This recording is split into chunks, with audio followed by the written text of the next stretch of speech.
Muy buenas a todos, yo soy Lux y bienvenidos un día más a este canal.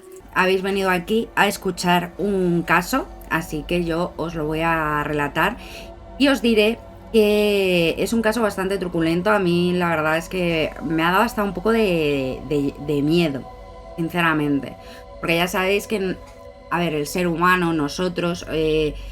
pensamos que el miedo está en la calle, cuando nosotros salimos, cuando vamos a dar una vuelta, cuando salimos por la noche, pero siempre como lejos de casa. Y hay a veces que el crimen, el peligro, está en el piso de abajo. Puede que salgamos un día de nuestra casa y en la escalera pues nos encontremos como un monstruo, como era el caso de Juan Francisco López, que era un monstruo que vivía justo en el piso de abajo y que los padres de Laia y la misma Laia no sabía que se iba a encontrar con ese peligro. Pero bueno, sin más, empecemos con el caso.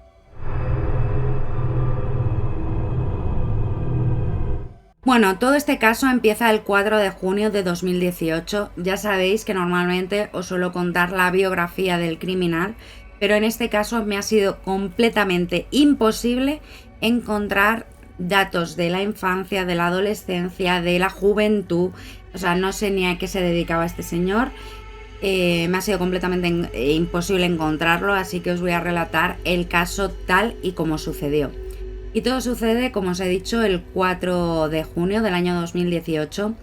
Y es que Laia estaba en el colegio y su padre fue a buscarla, pero no podía quedarse esa tarde para cuidarla porque tenía que trabajar, así que, como era habitual, llevó a Laia a la casa de sus padres, es decir, de los abuelos de Laia. Él normalmente la dejaba ahí, se iba a trabajar y cuando ya podía ir a recogerla, pues iba y llamaba al telefonillo. Laia bajaba por las escaleras y ya se encontraba con su padre. En esta ocasión, normalmente lo que hacía era aparcar justo en la puerta del portal. En esta ocasión, pues el sitio estaba ocupado y entonces aparcó unos metros más atrás, pero sí que tenía desde el coche visibilidad hacia la puerta del portal. Se bajó del coche, llamó al piso de sus padres y le dijo que baje Laia, que ya estoy aquí. Y se volvió al coche a esperar a su hija mirando la puerta del portal. Cuando pasaron unos minutos, pues Laia no bajaba. Y el padre pues fue otra vez a la casa de sus padres pensando en plan, bueno, pues se habrá entretenido, estará hablando con con los abuelos, cosas de esas, cosas normales. Llamó y cuál fue su sorpresa cuando por el telefonillo los abuelos le dijeron: Laia ya ha bajado hace tiempo. Imaginaos el impacto de ese padre pensando que su hija no estaba. Además, cabe destacar que Laia era una hija adoptada de origen chino, la habían adoptado cuando era muy pequeña. Laia, en el momento de los hechos, tenía 13 años de edad y el padre, después de estar años con su hija y aparte de lo complicado que es adoptar a un hijo, que tu hija haya desaparecido en un tramo de escaleras y no sabes dónde está. Llamó inmediatamente, hizo 2 llamadas telefónicas. La primera fue a los Mossos d'Esquadra. Este caso pasa en Vilanova y la Geltrú, que no lo he dicho, perdón. Entonces llama a los Mossos d'Esquadra, que para los que no seáis de España es la policía de Cataluña, porque no podía perder tiempo. Los Mossos d'Esquadra lo que le dicen es que tiene que empezar, porque no se puede perder tiempo, tiene que empezar a registrar las zonas comunes del edificio, porque es posible que la niña pues se haya quedado jugando en las escaleras, se haya escondido para hacer la broma, cosas de niños. Pero el padre ya había registrado las zonas comunes mientras estaba al teléfono con los Mossos d'Esquadra. Al decírselo le dicen que lo que tiene que empezar a hacer es llamar puerta por puerta, preguntando a los vecinos por, yo qué sé, pues había encontrado con su vecina que era amiga suya o lo que sea. Entonces lo que hizo rápidamente la familia de la víctima se desplazó al edificio de los abuelos, de los padres, de los hermanos, para buscar a Laia. La segunda llamada que hizo fue a la madre de la niña. Os podéis imaginar la desesperación de la madre al escuchar que su hija había desaparecido. La familia, como os he dicho, se desplaza rápidamente y empiezan a llamar puerta por puerta a todos los vecinos para ver qué es lo que ha pasado. Una de las puertas a las que llaman es el primera, donde les atiende Juan Francisco, que está vestido solo con una toalla. Y dice que él no sabe nada, además se le nota bastante nervioso y tal, y pasan a la siguiente puerta.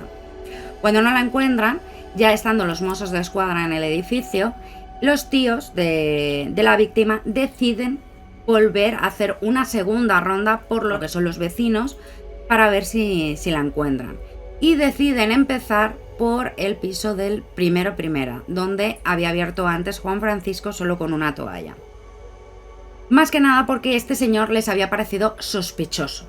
Le notaban nervioso y demás, así que deciden volver a llamar al primera.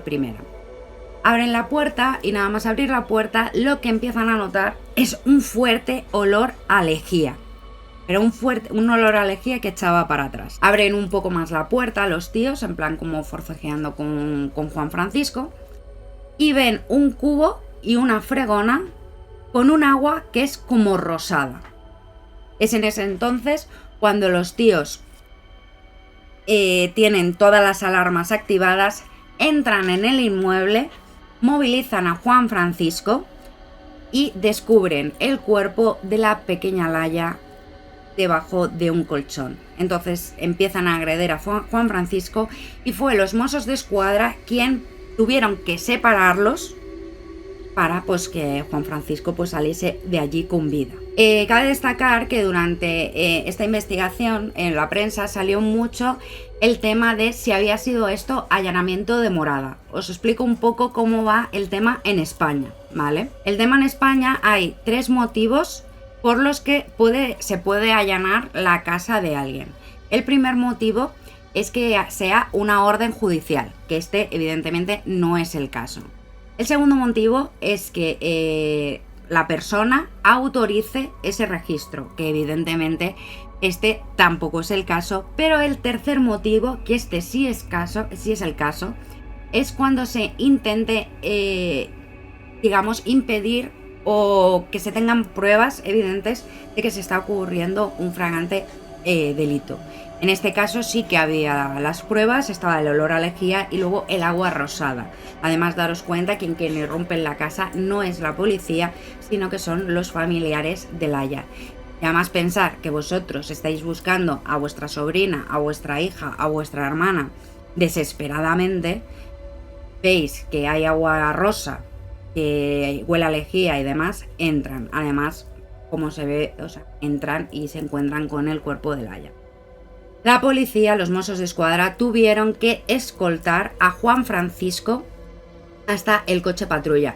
Más que nada porque ya había un montón de vecinos en las inmediaciones del inmueble pidiendo la cabeza de este señor. Y realmente, si no es por los mozos de escuadra, este señor, Juan Francisco, no sale con vida del inmueble.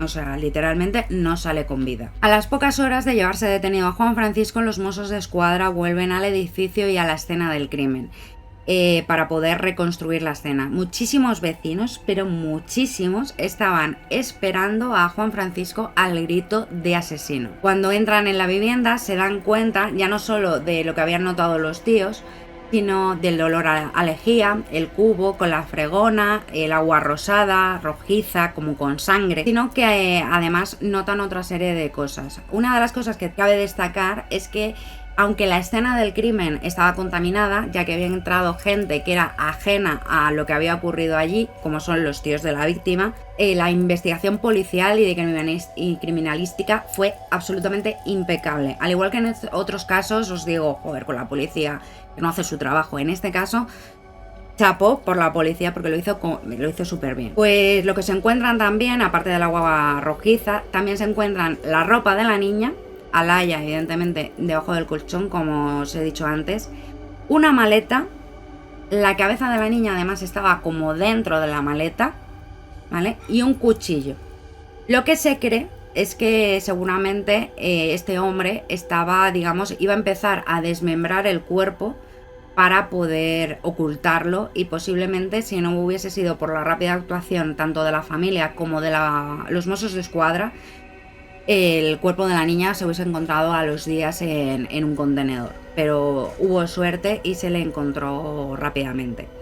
También, que esto es uno de los detalles que la verdad es que ponen los pelos de punta, es que se encuentra una correa de perro que se cree que utilizó para torturar a la niña, para tratarla como un animal. Aparte que luego finalmente este fue el arma del crimen. El arma del crimen, Laia murió por asfixia. Este asesinato,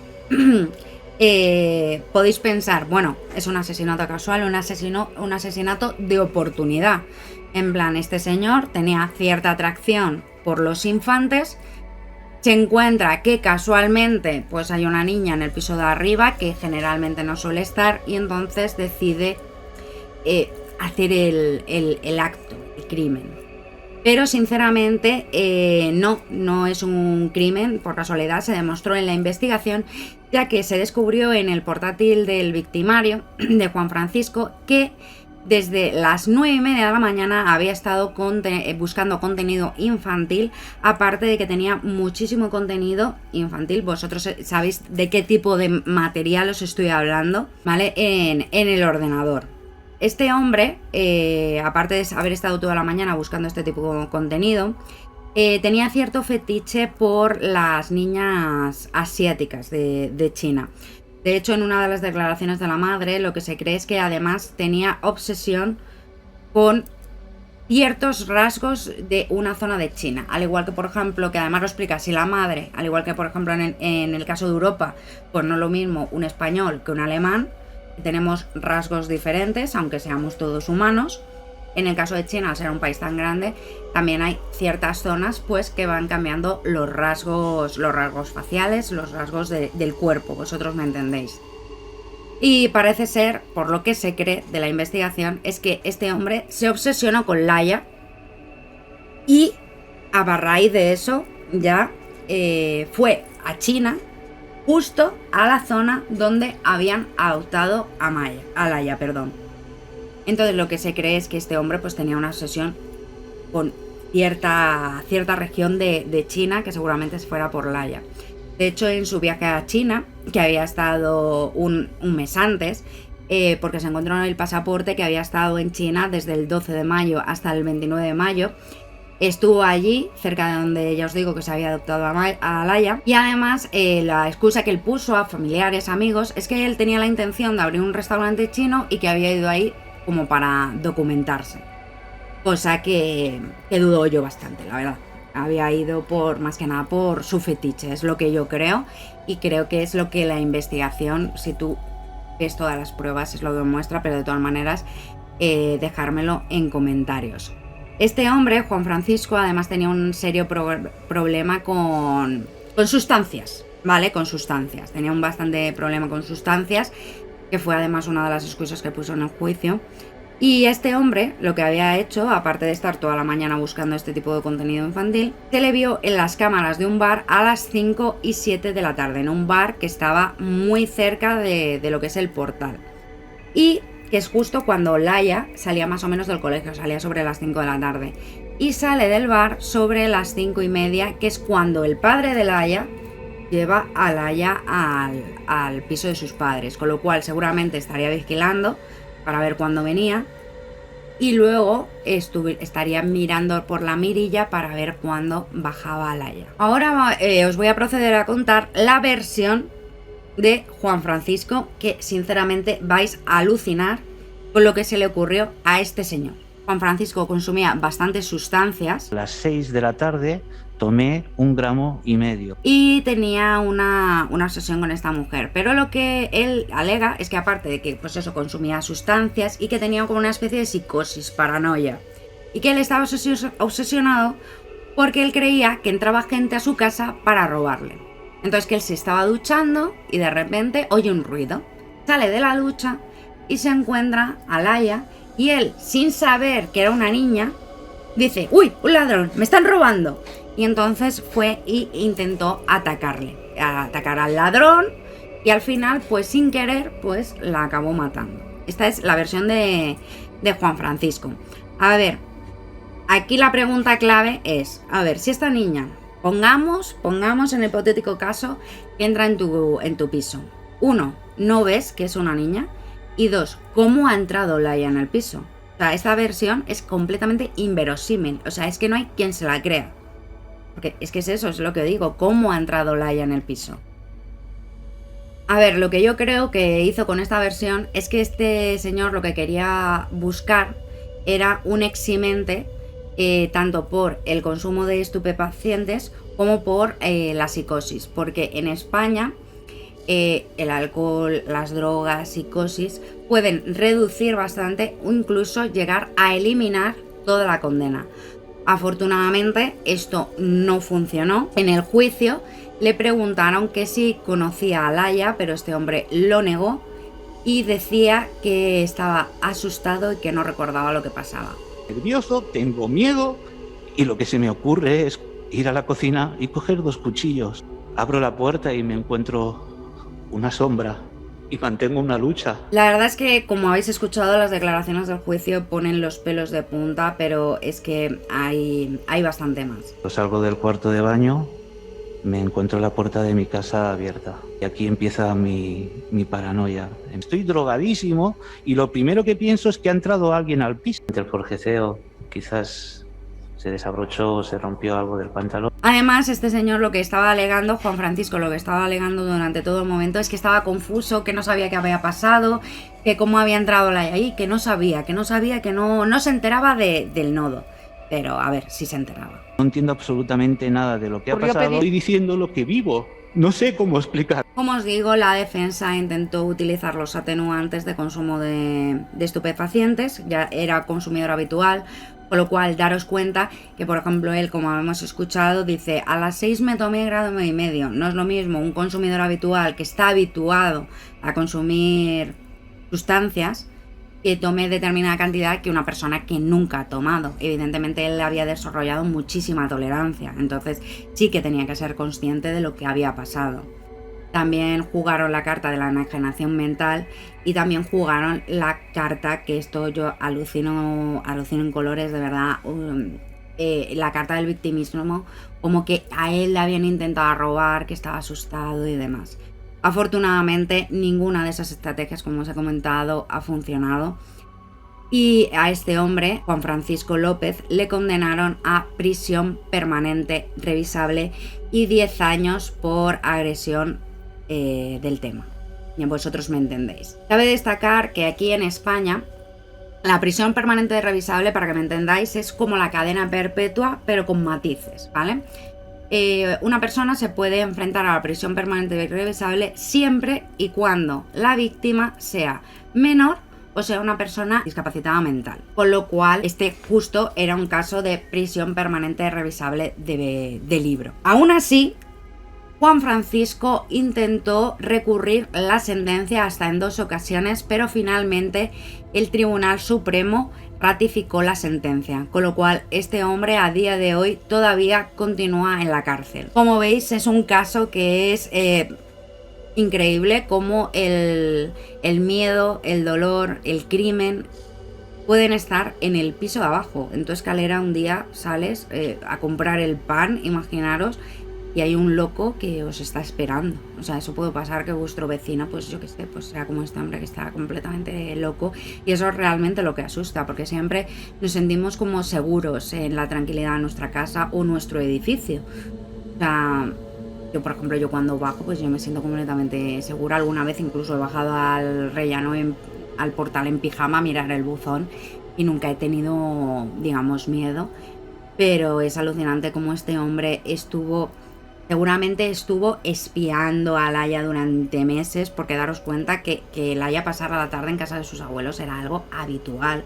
Este hombre viajó a China, yo creo que para intentar satisfacer esa necesidad que tenía con Laia, pero evidentemente su obsesión fue más fuerte y acabó cometiendo un crimen atroz. Y hasta aquí el perturbador caso de Juan Francisco López, una historia que nos enfrenta a la crudeza de los crímenes más oscuros y devastadores. Si quieres conocer otro caso que marcó toda una comunidad, te recomiendo el episodio sobre Sarah Payne, una niña de 8 años cuya desaparición y trágico final conmocionaron al Reino Unido, destapando una investigación que cambiaría para siempre la forma en la que abordan estos crímenes.